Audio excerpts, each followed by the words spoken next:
नमस्कार दोस्तों, जय श्री कृष्णा, राधे राधे। देवशयनी एकादशी, जिसे आषाढ़ी एकादशी, हरिशयनी एकादशी भी कहा जाता है, हिंदू पंचांग के अनुसार आषाढ़ मास के शुक्ल पक्ष की एकादशी को मनाई जाती है। इस दिन भगवान विष्णु 4 मासों के लिए योग निद्रा में चले जाते हैं, जिसे चतुर्मास की शुरुआत मानी जाती है। पूजा की तैयारी कैसे करें? व्रत का संकल्प। प्रातः स्नान के बाद व्रत और पूजा का संकल्प लें और कहें, मैं आज देवशयनी एकादशी का व्रत कर रहा हूँ या कर रहूँगा। स्नान, तिल अथवा गंगा जल मिले हुए जल से स्नान करें। साफ वस्त्र पहने और पूजा स्थान को स्वच्छ रखें। विष्णु भगवान की स्थापना करें। घर के पूजा स्थल में भगवान विष्णु की मूर्ति या चित्र स्थापित करें। शालिग्राम को भी पूजा कर सकते हैं। धूप, दीप, नैवेद्य, पुष्प और चंदन अर्पित करें। पीले फूल, तुलसी दल और पीले वस्त्र भगवान विष्णु को अर्पित करें। विष्णु सहस्त्र नाम या विष्णु चालीसा का पाठ करें। गीता का पाठ, ओम नमो भगवते वासुदेवाय मंत्र का जप करें। भगवान को खीर, फल, पंचामृत या अन्य सात्विक नैवेद्य अर्पित करें। यदि संभव हो तो रात भर जागरण कर भजन कीर्तन करें। भक्ति भाव से भगवान की आरती करें। व्रत के नियम। एकादशी के दिन अन्न का सेवन वर्जित होता है। केवल फलाहार, दूध या निर्जल व्रत किया जा सकता है। ब्रह्मचर्य का पालन करें। झूठ, क्रोध, कटु भाषण से बचें। भगवान विष्णु की भक्ति से पूजा करें। देवशयनी एकादशी की कथा। तो दोस्तों, आज हमारे इस वीडियो में हम आपके लिए देवशयनी एकादशी की व्रत कथा लेकर आए हैं। एक समय महाराज युधिष्ठिर ने जिज्ञासा पूर्वक भगवान श्री कृष्ण से प्रश्न किया कि केशव, आषाढ़ मास की शुक्ल पक्ष में आने वाली एकादशी का नाम क्या है और इस एकादशी का पालन पूर्ण करने की विधि क्या है? युधिष्ठिर महाराज की जिज्ञासा अनुसार सुन भगवान श्री कृष्ण बोले, हे महाराज युधिष्ठिर, ध्यान पूर्वक सुनिए। मैं आपको एक कथा सुनाने जा रहा हूँ जो सृष्टि के रचयिता ब्रह्मा जी ने नारद मुनि को सुनाई थी।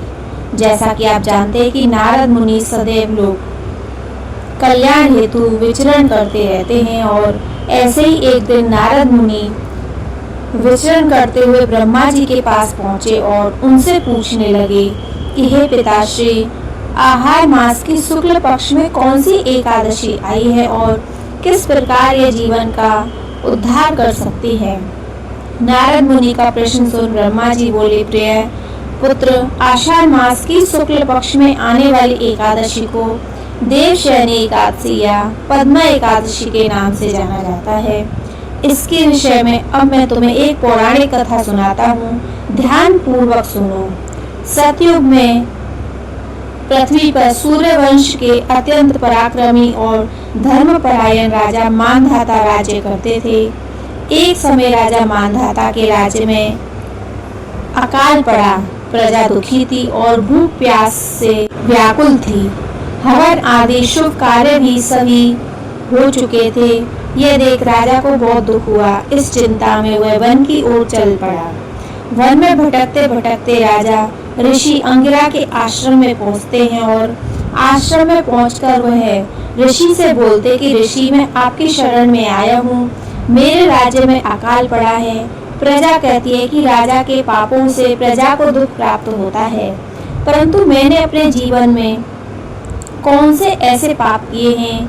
दिव्य दृष्टि से देखकर कृपया करके मुझे बताएं कि मेरे राज्य में अकाल पड़ने का क्या कारण है?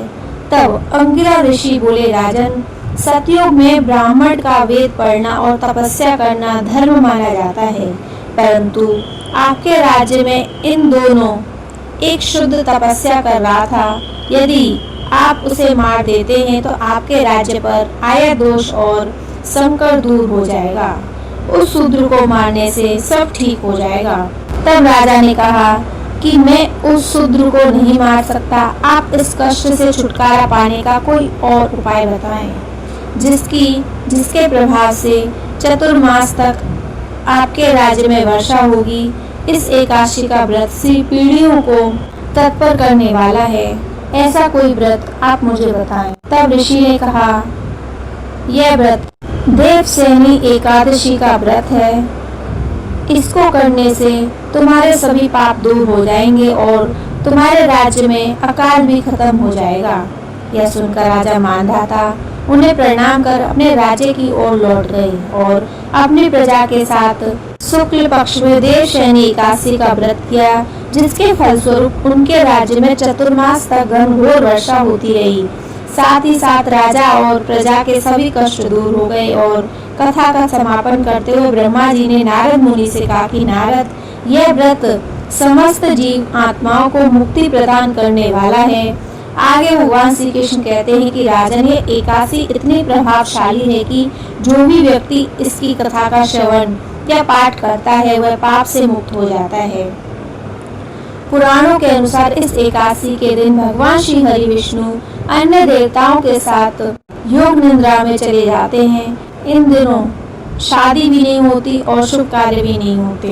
तो दोस्तों, यह थी देवशयनी एकादशी व्रत की कथा। द्वादशी तिथि को सूर्योदय के बाद उचित समय पर व्रत का पालन करना चाहिए। ब्राह्मणों को भोजन कराकर दान दक्षिणा दें। इस दिन व्रत रखने से जीवन में पापों का नाश होता है, भगवान विष्णु की कृपा प्राप्त होती है, चतुर्मास की शुरुआत होती है, जिससे मांगलिक कार्य वर्जित हो जाते हैं। तो दोस्तों, आपको हमारी ये कहानी कैसी लगी? जय श्री कृष्णा, राधे राधे।